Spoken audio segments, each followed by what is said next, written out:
ಈಗಾಗಲೇ ತಾವು ನೋಡಿದ್ದೀರಿ,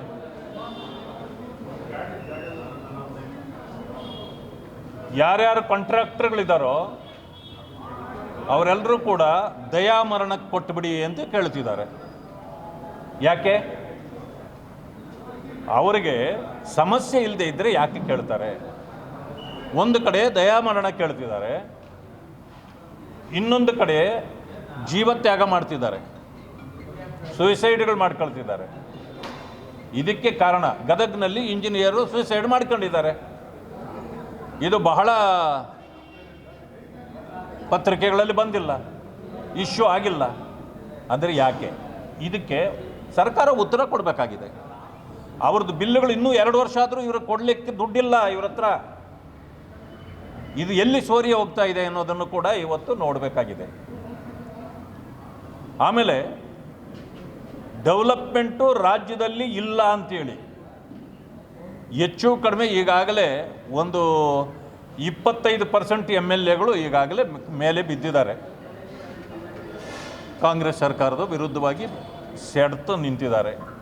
ನಿನ್ನೆ ಕೂಡ ಇಟ್ನಾಳ್ ಅವರು, ಕೊಪ್ಪಳದ ಶಾಸಕರಾಗಿರ್ತಕ್ಕಂಥ ಇಟ್ನಾಳ್ ಅವರು ನಿನ್ನೆನೇ ಹೇಳಿದ್ದಾರೆ, 52,000 ಕೋಟಿ ಗ್ಯಾರಂಟಿಗಳಿಗೆ ಇಟ್ಟಿರೋ ಕಾರಣ ಅಭಿವೃದ್ಧಿ ಸಂಪೂರ್ಣವಾಗಿ ಕುಂಠಿತವಾಗಿದೆ. ಆ ಕಾರಣದಿಂದ ಅಭಿವೃದ್ಧಿ ಆಗ್ತಿಲ್ಲ. ಅಂದರೆ ಅರ್ಥ ಏನು? ಏನಕ್ಕೆ ಕೇಳಿದರು? ಅದು ಕೂಡ ಅವರು is A right hand of ಮುಖ್ಯಮಂತ್ರಿ ಮಾನ್ಯ ಸಿದ್ದರಾಮಯ್ಯನವರು. ಇಟ್ನಾಳ್ ಅವರು is A right hand of ಮುಖ್ಯಮಂತ್ರಿ. ಅವರು ಕೂಡ ಅದೇ ಮಾತನ್ನು ಹೇಳ್ತಾರೆ.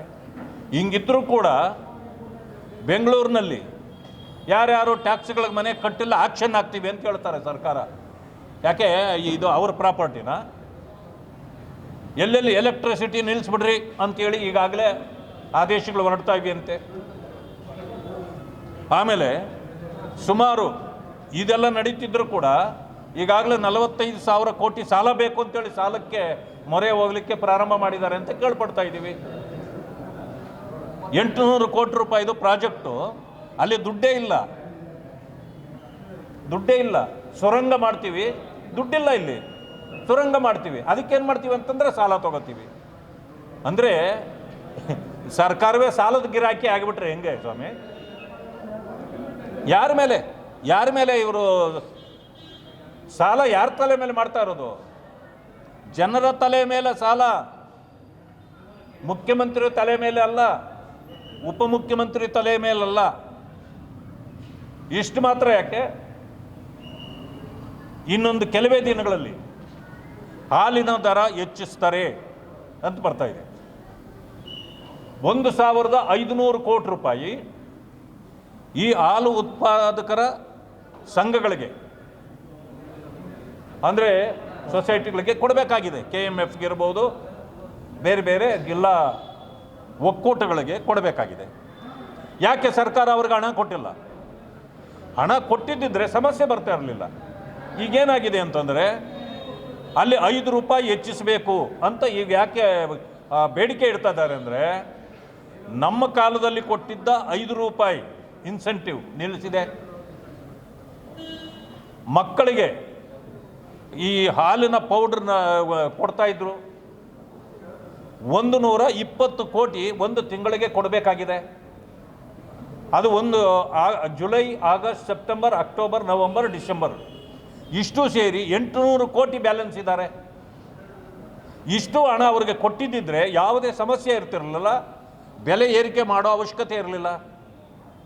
ಆದ್ದರಿಂದಾಗಿ ಇವತ್ತು ಅವರು ಒತ್ತಡ ಇರೋದರಿಂದ 5 ರೂಪಾಯಿ ಹೆಚ್ಚಿಸಿಬಿಟ್ರೆ ಅದು ಸರಿದೂಗಿಸ್ಬೋದು ಅನ್ನೋದು ಇವರ ಉದ್ದೇಶ. ಅಂದರೆ ತಲೆ ಮೇಲೆ ಬಂಡೆ ಹಾಕೋದು ಜನರಿಗೆ ಏನು ಅನ್ನೋದನ್ನು ಈ ಸರ್ಕಾರ ಕಲ್ತ್ಕೊಂಡಿದೆ. ಪರಿಹಾರ ಮಾಡೋದು ಹೇಗೆ ಅಂತ ಗೊತ್ತೇ ಇಲ್ಲ. ಹಣ ನೀವು ಈ ಗ್ಯಾರಂಟಿಗಳಿಗೆ 52,009 ಕೋಟಿ ಇಟ್ಟಿದ್ದೀನಿ ಅಂತ ಹೇಳ್ತೀರಿ. ಹಂಗಿದ್ರೂ ಕೂಡ ದಲಿತರಿಗೆ ವಂಚನೆ ಮೋಸ ಮಾಡಿ SCP TSP ಹಣವನ್ನು ಕೂಡ 25,000 ಕೋಟಿ ನುಂಗಿದ್ದೀರಿ. ಅದಕ್ಕೆ ಉತ್ತರ ಕೇಳಿದರೆ ನೀವೆಷ್ಟು ಇಟ್ಟಿದ್ದೀರಿ ಅಂತ ಕೇಳ್ತೀರ ಹೊರತು ಹಣ ಎಲ್ಲೂ ಹೋಯ್ತು ಅಂತ ಇದುವರೆಗೂ ನೀವು ಹೇಳೋಕ್ಕಾಗ್ತಾ ಇಲ್ಲ. ನಿಮಗೆ 52,009 ಕೋಟಿ ಗ್ಯಾರಂಟಿಗಳಿಗೆ ನೀವು ಹಣ ಇಟ್ಟಿದ್ರೆ ಗ್ಯಾರಂಟಿ ಹಣ ಅದು. ಮತ್ತು 25,000 ಕೋಟಿ ಎಲ್ಲಿ ಹೋಗಿದೆ ಹೇಳಿ? ಇದುವರೆಗೂ ಉತ್ತರ ಇಲ್ಲ. ದಲಿತರಿಗೆ ಮೋಸ ಮಾಡ್ತಾ ಇದ್ದೀರಿ, ಅನ್ಯಾಯ ಮಾಡ್ತಾ ಇದ್ದೀರಿ. ಈಗಾಗಲೇ ಬಸ್ ಫೇರ್ ಹೆಚ್ಚಿಸ್ಬಿಟ್ಟಿದ್ದೀರಿ 15%. ಎಲ್ಲ ಜನರು ಈಗ ಇಡೀ ರಾಜ್ಯದಲ್ಲಿ ಜನರು ಕುಪಿತರಾಗಿದ್ದಾರೆ. ಈಗ ನೀವು ಇಳಿಸ್ಬಿಡಿ ದರ, ನೀವು ಪೆಟ್ರೋಲು ಡೀಸೆಲ್ ದರ ಇಳಿಸಿ ಕೇಂದ್ರ ಸರ್ಕಾರದವರು, ನಾವು ಇದನ್ನು ಇಳಿಸ್ತೀವಿ ಅಂತ ಹೇಳಿದ್ರಿ. ಆದರೆ ನಾವು ಹೇಳ್ತೀವಿ ನಮ್ಮ ಸರ್ಕಾರ ಇರುವಾಗ 7 ರೂಪಾಯಿ ಕಡಿಮೆ ಮಾಡಿದ್ದೀವಿ ನಾವು 1 ಲೀಟ್ರ್ ಮೇಲೆ. ಅದನ್ನು ನೀವು ಹೆಚ್ಚಿಸಿದ್ದೀರಿ, ಕಡಿಮೆ ಮಾಡಿ ಈಗ ಅದನ್ನು.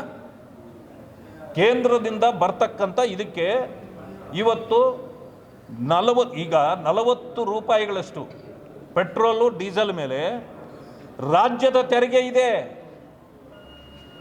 ಆ ತೆರಿಗೆ ಕಡಿಮೆ ಮಾಡಿ ನೀವು. ಅದನ್ನು ಬಿಟ್ಟು ನೀವು ಬೇರೆಯವರ ಮೇಲೆ ಗೂಬೆ ಕೂರಿಸೋ ಕೆಲಸ ಮಾಡಬೇಡಿ. ಭ್ರಷ್ಟಾಚಾರ ಅಂದರೆ ಕಾಂಗ್ರೆಸ್ಸು ಅಂತಾಗಿದೆ ಈಗ ಜನರಿಗೆ ಗೊತ್ತಿದೆ. ಭ್ರಷ್ಟಾಚಾರ ಅಂದರೆ ಹೆಸರುಗಳು ಹೇಳಕ್ಕೆ ಶುರು ಮಾಡಿಬಿಟ್ಟಿದ್ದಾರೆ ಆಗಲೇ, 1, 2, 3, 4 ಅಂತ. ಈ ಪರಿಸ್ಥಿತಿ ಎದುರಿಸ್ತಾ ಇದ್ದೀವಿ ಒಂದು ಕಡೆ. ಇನ್ನೊಂದು ಕಡೆ ಸುಲಿಗೆ, ಇನ್ನೊಂದು ಕಡೆ ಸೂಸೈಡ್ ಮಾಡ್ಕೊಂಡಿದ್ದಾರೆ. ಅದನ್ನು ಕೇಳಿದರೆ ಸಂಬಂಧಪಡದ ಉತ್ತರಗಳನ್ನು ಹೇಳ್ತಾರೆ. ಇದೆಲ್ಲಕ್ಕಿಂತ ಮಿಗಿಲಾಗಿ ಇನ್ನೂ ಮಹಿಳೆಯರು, ಬಾಳಂತಿಯರು ಸಾಯ್ತಾ ಇದ್ದಾರೆ. ಇದಕ್ಕೆ ಫುಲ್ ಸ್ಟಾಪ್ ಇಡಬೇಕು ಅನ್ನೋಕ್ಕೆ ನಿಮಗೆ ಆಗ್ತಾನೆ ಇಲ್ಲ. ಯಾಕೆ ಅಂತಂದರೆ ಮೆಡಿಸಿನ್ ಖರೀದಿ ಕಳಪೆ ಇದೆ. ಅದನ್ನು ಚೆಕ್ ಮಾಡೋದು ಒಂದು, ಸಪ್ಲೈ ಮಾಡೋದು ಒಂದು, ಮತ್ತೊಂದು. ಈ ರೀತಿ ಡಬಲ್ ಸ್ಟ್ಯಾಂಡರ್ಡ್ ಇದೆ ಎಲ್ಲ ಕಡೆಯಲ್ಲೂ. ಟೆಂಡರ್ಗಳಲ್ಲೂ ಕೂಡ ಇವತ್ತು ಆಫೀಸರ್ಗಳನ್ನು ಇನ್ವಾಲ್ವ್ ಮಾಡಿ ಎಸ್ಟಿಮೇಟ್ನಲ್ಲೇ ಜಾಸ್ತಿ ಹಣ ಹಾಕಿ ಇವತ್ತು ತೆಗೆದುಕೊಳ್ತಕ್ಕಂಥ, ಅದು ಒಬ್ಬರಿಗೆ ಕೊಡೋದೇ ಒಂದು ರೇಟ್ಗೆ, ಮತ್ತೆ ಅವ್ರಿಗೆ ಹಣ ಕೊಡೋದೇ ಬೇರೆ ರೇಟು. ಈ ರೀತಿ ತಾರತಮ್ಯ ಮಾಡಿ ಹಣ ದೋಚತಕ್ಕಂಥ ಕೆಲಸ ಮಾಡ್ತಿದ್ದೀರಿ. ಯಾಕೆ ಈ ರೀತಿ ಮಾಡ್ತಿದ್ದೀರಿ? ಎಲ್ಲಿ ಹೋಗ್ತದೆ ಅಂದರೆ ಎಲ್ಲೂ ಹೋಗ್ತಾ ಇಲ್ಲ. AICCಗೆ ಹೋಗಬೇಕಾಗಿದೆ ಹಣ. ಯಾಕೆ ಅಂತಂದರೆ AICC ನಡಿಬೇಕಾದ್ರೆ ಇಲ್ಲಿ ಒಂದು ದೊಡ್ಡ ಸರ್ಕಾರ ಇದ್ದರೆ ಅದೊಂದೇ ಕರ್ನಾಟಕದ ಸರ್ಕಾರವೇ ಇರೋದು. 3 ಸರ್ಕಾರಗಳಿದೆ ಅವ್ರದ್ದು. ಒಂದು ಹಿಮಾಚಲ್ ಪ್ರದೇಶ್ ಈಗಾಗಲೇ ಪಾಪರ್ ಸರ್ಕಾರ, ಅದು ಪಾಪರ್ ಆಗಿಬಿಟ್ಟಿದೆ. ಅಲ್ಲಿ 3 ಕಾಸಿಲ್ಲ. ಅಲ್ಲೇನೇನು ನೀವು ಗ್ಯಾರಂಟಿಗಳು ಕೊಟ್ಟಿದ್ರು ಆ ಗ್ಯಾರಂಟಿಗಳೆಲ್ಲ ವಾಪಸ್ ತಗೊಳ್ತಾ ಇದ್ದಾರೆ. 2ನೇ ಸರ್ಕಾರ ಇರೋದು ತೆಲಂಗಾಣ ಸರ್ಕಾರ ಏನಂತಂದರೆ ಅದೊಂದು ಸಣ್ಣ ಸರ್ಕಾರ. ಈ ಕಡೆದು ತೆಗೆದ್ರೆ ಆ ಕಡೆದು ಇದು ಏನೋ ತೆರ್ಕೊಳ್ತದೆ, ಆ ಕಡೆ ಮುಚ್ಚಿದರೆ ಈ ಕಡೆ ತೆರ್ಕೊಳ್ತದೆ. ಅದರಿಂದ ನೀವು ಅಲ್ಲಿ ಏನೂ ಮಾಡೋಕ್ಕಾಗ್ತಾ ಇಲ್ಲ.